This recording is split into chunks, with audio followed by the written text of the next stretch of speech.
Hello everyone. 19 मार्च 2025 बुधवार का दिन आप सबों का स्वागत। आज के इस पोस्ट मार्केट वीडियो में हम लोग बात करते हैं कि मार्केट का परफॉर्मेंस किस तरह से रहा है।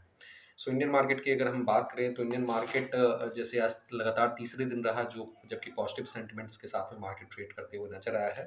और इनफैक्ट अभी जो है नीचे के लेवल से रिकवरी देखने को मिल रही है। निफ्टी 50 की अगर बात करें तो स्लाइड पॉजिटिव जाके बंद हुआ है, हालांकि क्रूशियल लेवल्स पे है ये 22,900 के लेवल्स को क्रॉस करके बंद हुआ है। 22,907 के लेवल पे जाके बंद हुआ है 0.32% की तेजी के साथ में। वहीं बैंक निफ्टी की बात करें तो बैंक निफ्टी में भी अगर आप देखेंगे तो 0.79% की तेजी देखने को मिली है और ये फिलहाल 49,700 के लेवल पे जाके क्लोज हुआ है। यहाँ पे अगर आप देखेंगे सेक्टर वाइज परफॉर्मेंस के हिसाब से तो निफ्टी डिफेंस में अगर आप देखें तो ज़बरदस्त तेजी आज देखने को मिली है। निफ्टी डिफेंस इंडेक्स की अगर आप बात करेंगे तो वो 5% ऊपर रहा है, वो अमेजिंग लेवल पे ये ऊपर रहा है। वहीं आईटी जो है वो लगार्ड साबित हुआ है, 2% की मंदी उसमें देखने को मिली है। फेड का आउटकम क्या हो रहा है इस चीज़ को ध्यान में रख के जो भी बेसिकली हमारे आईटी के दिग्गज स्टॉक्स रहे हैं वो उनका परफॉर्मेंस काफ़ी ख़राब रहा है और वो टूटते हुए नजर आया है। आईटी सेक्टर ओवरऑल देखें तो 2% की मंदी के साथ में आज क्लोज हुआ है।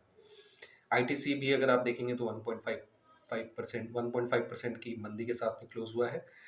इसके अलावा मिड कैप इंडेक्स में आज तेजी देखने को मिला है। मिड कैप इंडेक्स जो है वो 2.6% की तेजी के साथ में बेसिकली क्लोज हुआ है।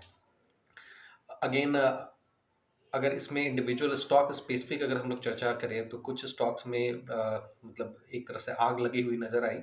इसमें से गार्डन रिच शिप बिल्डर्स की अगर हम बात करें तो गार्डन रिच शिप बिल्डर्स जो है वो 20% अप आज क्लोज हुआ है। 20% अप में अगर आप देखेंगे तो इसमें मेनली जो इसका नैरेटिव सेट हुआ है वो यूरोपियन मार्केट के आउटकम के हिसाब से यूरोपियन मार्केट की तरफ से इसको बूस्ट मिला है और इस हिसाब से गार्डन रिच शिप बिल्डर्स जो है वो 20% अपर लेवल पे जाके बंद हुआ है।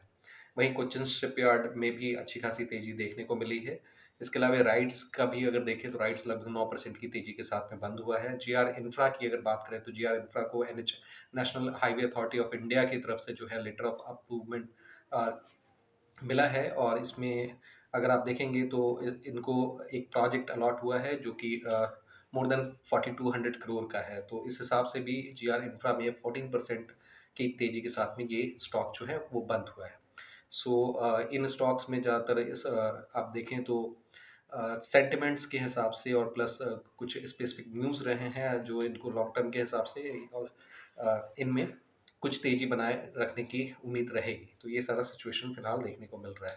वैसे भी मार्केट काफ़ी ज़्यादा ओवरसोल्ड ज़ोन में फ़िलहाल दिख रहा होता है और अगर आप देखेंगे तो इंडियन मार्केट काफ़ी ज़्यादा टूटा है अपने ग्लोबल काउंटर पार्ट के मुकाबले और इसमें डुअल रोल रहा है। एक तो एफआईआईज़ की लगातार सेलिंग और दूसरा इंडियन कंपनीज़ के द्वारा बहुत अच्छा परफॉर्मेंस नहीं दिया गया या जो एक्सपेक्टेड परफॉर्मेंस था वो नहीं दिया गया। ये दो जो रीज़न रहे हैं वो मार्केट को जो है इंडियन मार्केट को ज़्यादा बेसिकली तोड़े हैं या ज़्यादा नीचे लेके आया है compare to their global counterparts. तो ये सारा सिचुएशन रहा है। अदर इम्पॉर्टेंट न्यूज़ में फ़िलहाल देखें तो कुछ न्यूज़ के डेवलपमेंट्स के अकॉर्डिंग अगर आप देखेंगे तो जैसे इंडिया का जैसे न्यूज़ ये फ्लैश हो रहा है कि जो जेम्स एंड ज्वेलरी सेगमेंट है इंडिया का, उसमें एक एक्सपोर्ट में अच्छा खासा डिक्लाइन देखने को मिला है और एक्सपोर्ट में देखें तो 23% का डिक्लाइन जो है फरवरी में देखने को मिला है।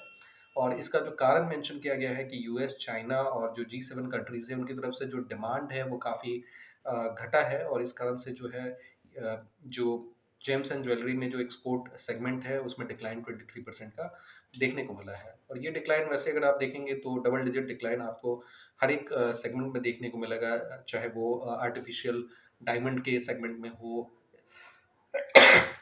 आर्टिफिशियल डायमंड से रिलेटेड एक्सपोर्ट में हो या फिर गोल्ड से रिलेटेड एक्सपोर्ट में हो, गोल्ड ज्वेलरी से रिलेटेड या फिर नेचुरल डायमंड से रिलेटेड जो भी एक्सपोर्ट हो, उन सब में जो है डबल डिजिट डिक्लाइन देखने को मिला है। ओवरऑल अगर आप देखें तो 23% का डिक्लाइन जो है जेम्स एंड ज्वेलरी सेगमेंट में फरवरी के महीने में देखने को मिला है with respect to the previous year.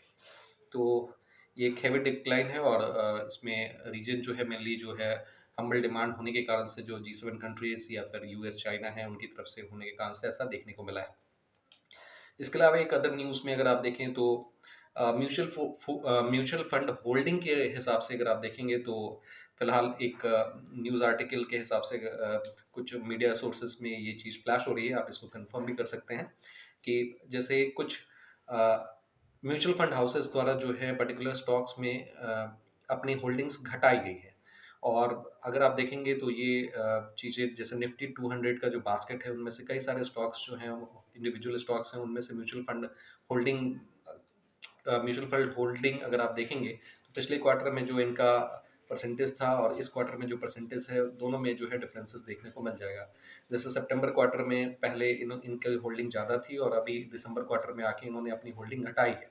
तो म्यूचुअल फंड अगर कोई भी म्यूचुअल फंड अपनी होल्डिंग किसी पर्टिकुलर शेयर में घटाता है तो उससे क्या मैसेज आता है, उससे हम लोग क्या कंक्लूजन निकाल सकते हैं। तो नॉर्मली ऐसा माना जाता है कि अगर कोई म्यूचुअल फंड हाउस किसी पर्टिकुलर स्टॉक या शेयर में अपने अगर होल्डिंग को डिक्रीज कर रहा है, इसका मतलब ये है कि उसमें वो लॉन्ग टर्म जो है वो कॉन्फिडेंस वो नहीं पा रहा है, लॉन्ग टर्म जो है बेसिकली बहुत ज़्यादा स्ट्रेंथ वो नहीं देख रहा है। इस कारण से जो है म्यूचुअल फंड जो है अपने होल्डिंग्स जो है वो घटा रहे हैं। एक ब्रॉडर जो है बेसिकली आप ये समझ लें कि ये कंक्लूजन निकाला जाता है।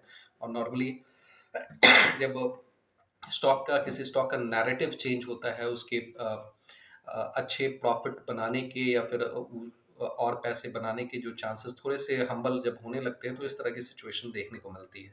इसके अलावे कुछ ऐसा भी सिचुएशन होता है कि जैसे जब मार्केट टूट रहा होता है तो बहुत सारे लोग जो है पैसे विड्रॉ करते हैं और वैसे में म्यूचुअल फंड हाउस पे डाइल्यूशन का प्रेशर रहता है कि वो जो है फंड को या स्टॉक्स को डाइल्यूट करें और जो है लोगों के पैसे रिटर्न करें। लेकिन एक इन जनरल ये सारा सिचुएशन देखने को मिलता है कि नॉर्मली कॉन्फिडेंस जो है पर्टिकुलर म्यूचुअल फंड हाउस का किसी पर्टिकुलर शेयर में अगर घट रहा होता है तो वहाँ पे जो है होल्डिंग वो घटाने की चेष्टा करते हैं। तो ऐसे में अगर आप देखेंगे तो कुमिन्स निफ्टी 200 के बास्केट में अगर आप देखेंगे तो 5 शेयर्स अगर हम लोग देखें तो क्यूमेंस इंडिया में सितंबर क्वार्टर में जो म्यूचुअल फंड होल्डिंग था वो लगभग 17.5% के आसपास था, जो कि अभी घट के दिसंबर क्वार्टर में 16.2% के लगभग में हो गया है। मैक्स फाइनेंशियल सर्विसेज की अगर बात करें तो सितंबर क्वार्टर में जो म्यूचुअल फंड की जो होल्डिंग थी वो 36% 36.5% थी, जो कि घट के लगभग 35% के आसपास में हो गई। ओबेरॉय रियल्टी की अगर बात करें तो इसमें म्यूचुअल फंड होल्डिंग जो था वो 10.4% के आसपास में था, जो कि घट के 8.6% के आसपास में आ गई है। एमफेसिस की बात करें तो 24.3% इसमें म्यूचुअल फंड होल्डिंग थी, जो कि अभी डिक्रीज होकर 22% के लगभग में आ गई है। वोल्टास की अगर बात करें तो 24.36% जो था सितंबर में म्यूचुअल फंड की होल्डिंग थी सितंबर क्वार्टर में, जबकि दिसंबर क्वार्टर की अगर बात करें दिसंबर क्वार्टर 24 की तो उसमें 21.4% की होल्डिंग रह गई है। तो इन 5 स्टॉक्स में जो म्यूचुअल फंड की होल्डिंग है वो डिक्रीज हुई है इस पर्टिकुलर दिसंबर क्वार्टर में। दिसंबर 2024 का जो क्वार्टर है उसमें हम लोग देख सकते हैं। तो ये फिलहाल एक अनदर न्यूज़ चल रहा था।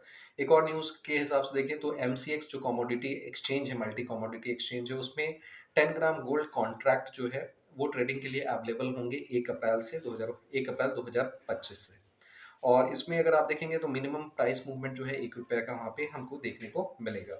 तो एक और आप समझिए कि कमोडिटी जो है वहाँ पे ऐड हो रहा है और फ्यूचर कॉन्ट्रैक्ट में जो है लोग जो है उसमें अपने सौदे कर सकते हैं। बाकी डिटेल्स जो है आप फॉलो कर सकते हैं, जो लोग भी एमसीएक्स के सेगमेंट में इंटरेस्टेड होते हैं वो इसको यहाँ से जाके फॉलो कर सकते हैं। तो ये अभी तक का पोस्ट मार्केट रिपोर्ट हम लोग डिस्कस कर रहे थे। कल आगे जो है मार्केट का परफॉर्मेंस अभी जैसे यूरोपियन मार्केट जो है या यूएस मार्केट जो है बेसिकली ओपन हो रखा है और पॉजिटिव सेंटिमेंट्स के साथ में फिलहाल ट्रेड करते हुए नजर आ रहा है। तो यूएस का मार्केट भी अभी पॉजिटिव चल रहा है, देखते हैं कि ओवरऑल कैसा मार्केट जो है रहता है और कल इंडियन मार्केट का सिनारियो किस तरह से सेट होता है। सो अभी के लिए इतना ही। अगर आपके कुछ क्वेरीज हैं तो नीचे कमेंट बॉक्स में जरूर मेंशन करें। Thank you very much for your participation.